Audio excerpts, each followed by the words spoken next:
In this episode, we're going to build a compliance program the way you would build a real system, from a clear purpose through defined scope into repeatable operations with evidence and accountability. The Certified in Governance, Risk, and Compliance (CGRC) mindset treats compliance as a program, not a project, which means it must survive busy seasons, staff turnover, new systems, and changing requirements without collapsing into chaos. Beginners often picture compliance as something you do when an audit is coming, but that approach creates constant stress and weak assurance because it produces evidence late and inconsistently. A compliance program from scratch is essentially an operating model that answers 5 questions continuously. What requirements apply? What controls satisfy them? Who owns those controls? How do we prove they operate? And how do we improve when gaps appear? Building this does not require fancy tools or secret knowledge, but it does require discipline about scoping, mapping, cadence, and ownership. We'll walk through the program as a living cycle so you can see how each part supports the next and why mature programs feel calmer because they are designed to run, not to scramble. Before we continue, a quick note. This audio course is a companion to our course companion books. The first book is about the exam and provides detailed information on how to pass it best. The second book is a Kindle-only ebook that contains 1,000 flashcards that can be used on your mobile device or Kindle. Check them both out at CGRC.me in the Bare Metal Study Guide series. The first step in establishing a compliance program is choosing the applicable framework and defining what applicable actually means in your context. A framework might be driven by a mandate, a contract, an industry expectation, or internal governance decisions, and the program must start by clarifying the driver because the driver shapes rigor, evidence needs, and consequences of failure. Applicability also depends on scope, meaning which systems, processes, and data types fall under the framework's requirements. Beginners often assume a framework applies to the entire organization, but many frameworks apply only to specific environments, specific data types, or specific services, and defining that accurately prevents both overreach and hidden gaps. The program needs a clear statement of why the framework is being adopted and what success looks like, because purpose guides priorities and communication. For example, success might mean meeting contractual obligations, reducing risk, or demonstrating trust to customers, and each goal influences how you organize the work. This is also the moment to align leadership expectations, because a compliance program requires sustained support, not just a one-time announcement. When applicability is defined clearly, the rest of the program becomes a structured response rather than an improvisation. Once applicability is clear, the next foundational move is establishing governance for the program, meaning decision rights, ownership, and oversight. Governance answers who has authority to interpret requirements, approve policies, accept risk, approve exceptions, and allocate resources for remediation. Beginners sometimes try to build compliance purely through tasks, but tasks without governance turn into arguments because nobody knows who can decide when priorities conflict. A mature compliance program defines roles like program owner, system owners, data owners, and control owners, and it clarifies how they coordinate. It also defines oversight routines, such as periodic governance reviews where program status, findings, and risk decisions are discussed. Governance is also where integrity is protected because it prevents quiet shortcuts like ignoring inconvenient requirements or approving exceptions without justification. When governance is clear, people understand how to raise issues, how decisions are made, and how accountability works. This reduces fear and confusion because compliance becomes predictable and structured. A CGRC program that lacks governance may still produce documents, but it will not produce reliable compliance. With governance in place, you build the program's backbone, the requirements inventory. This inventory is not just a list of frameworks and documents. It is a curated set of requirements that are relevant to your scope, written or summarized in a way that can be mapped to controls. The inventory should include where each requirement comes from, what it expects, and what parts of your environment it applies to. Beginners often underestimate how important this step is because it feels like paperwork, but without a requirements inventory, you cannot prove completeness. If you don't know what requirements exist, you cannot confidently claim you meet them, and you cannot prioritize intelligently. The inventory also helps prevent duplication because it reveals where multiple requirements point to the same underlying control behavior. A mature program maintains the inventory as a living artifact, updating it when requirements change and when scope changes. This is where you also decide how detailed the inventory needs to be, because some frameworks require strict, explicit mapping, while others allow more interpretive mapping. The key is that the inventory must be clear enough that someone new to the program can understand what obligations exist without guessing. After requirements are captured, the next step is translating them into control expectations, which is the step that turns abstract obligations into operational reality. This is where you identify what controls will satisfy each requirement and how those controls will operate in a sustainable way. Controls can be administrative, technical, and physical, and mature programs intentionally use a mix because each category strengthens the others. A control expectation should be specific enough to be testable, owned by someone accountable, and designed to produce evidence. Beginners often write control statements that sound good but are vague, like ensure data is protected, which cannot be tested and therefore cannot be proven. The translation step also includes identifying control frequency, such as whether a control runs continuously, on a schedule, or on an event trigger. This matters because cadence is what keeps controls from drifting into inactivity. The translation step should also consider practicality, because a control that nobody can follow on a normal day will be bypassed, which weakens both security and compliance. Controls that are clear and workable are the ones that stick and create consistent evidence. Mapping is the next critical program element, and it is the bridge between requirements, controls, and evidence. A good mapping shows which controls satisfy which requirements, and it also shows what evidence will prove those controls operate. Mapping is important because many frameworks contain overlapping requirements, and mapping prevents teams from building duplicate processes to satisfy similar expectations. It also strengthens audit readiness because you can quickly show the path from requirement to control to proof. Beginners sometimes think mapping is something you do only for auditors, but mapping is also a program management tool because it reveals gaps, redundancies, and weak areas. If a requirement has no map control, you have a clear gap.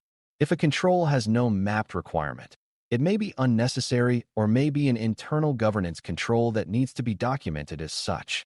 Mapping also supports change management because when systems or processes change, you can identify which controls and evidence are affected. A mature compliance program keeps mapping current because stale mapping is essentially a hidden scope problem in disguise. When mapping is accurate, the program becomes coherent because everyone can see how the pieces fit. Now the program needs a cadence because compliance programs live or die based on whether controls operate consistently over time. Cadence is the schedule of recurring activities that keep the program alive, such as access reviews, policy reviews, risk assessments, incident exercises, vendor reviews, and evidence collection. Cadence should be risk-informed, meaning high-impact areas are reviewed more often and low-impact areas are reviewed less often, which keeps the program sustainable. Beginners sometimes build cadence by copying a generic schedule, but a better approach is to tie cadence to requirement drivers and operational realities. If a requirement expects periodic review, you define what periodic means in your program and you assign ownership and tracking. If a control is continuous, you define what monitoring evidence will be collected and how it will be reviewed. Cadence also includes remediation tracking, because audits and assessments often produce findings that must be fixed, and without a remediation cadence, findings linger and multiply. A mature program treats cadence as a calendar of accountability, not as a suggestion. When cadence is clear and tracked, compliance stops being episodic and becomes routine.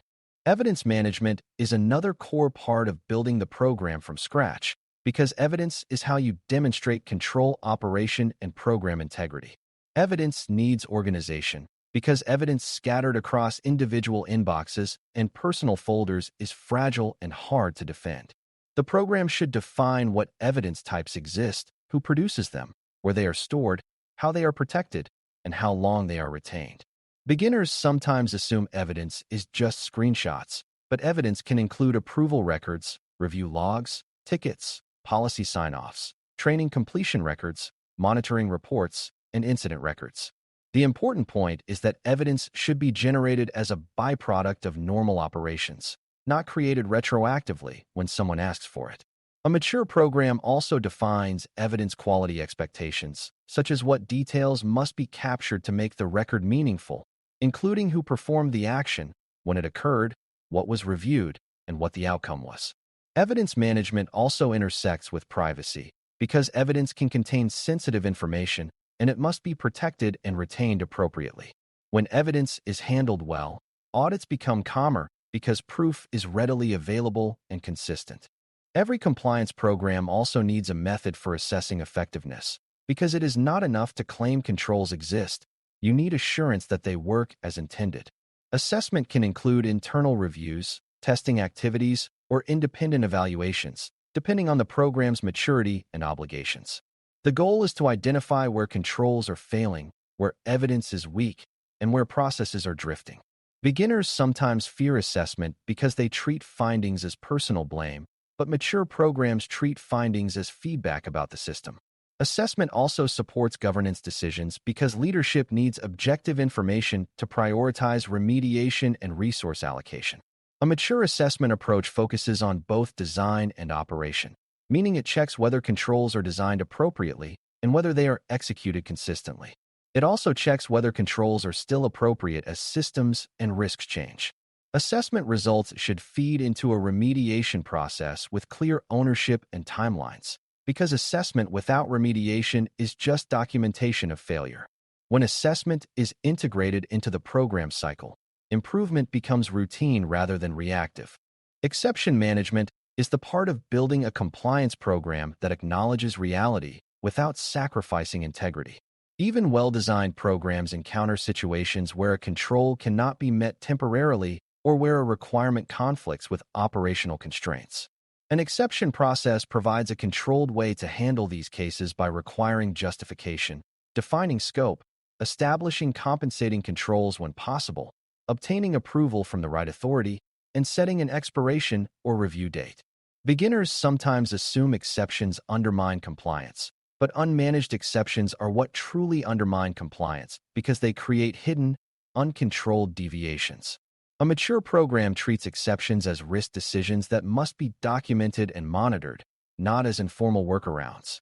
Exception management also supports audit readiness because auditors often ask how exceptions are handled and whether they are controlled. A strong exception process protects the organization from pretending compliance when it is not achieved, while also preventing rigid rules from breaking operations.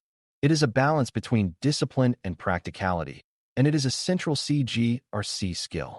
Vendor and third-party considerations are also essential when establishing a compliance program, because many systems depend on external services and data processing partners.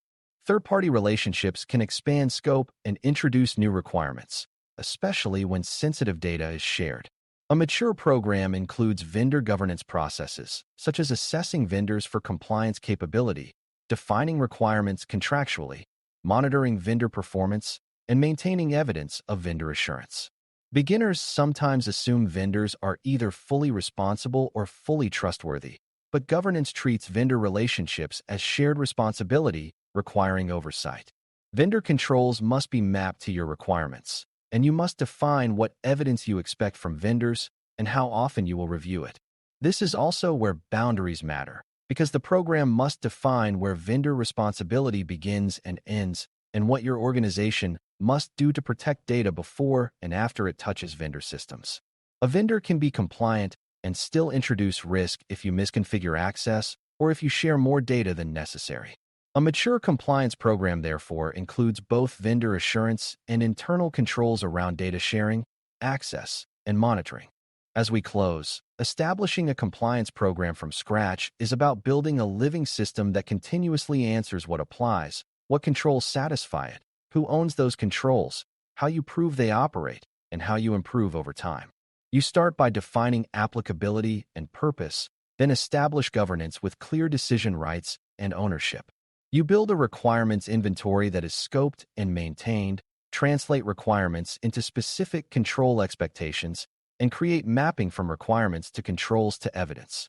You set cadence so controls operate consistently, organize evidence so it is reliable and protected, and integrate assessment and remediation so the program improves instead of drifting.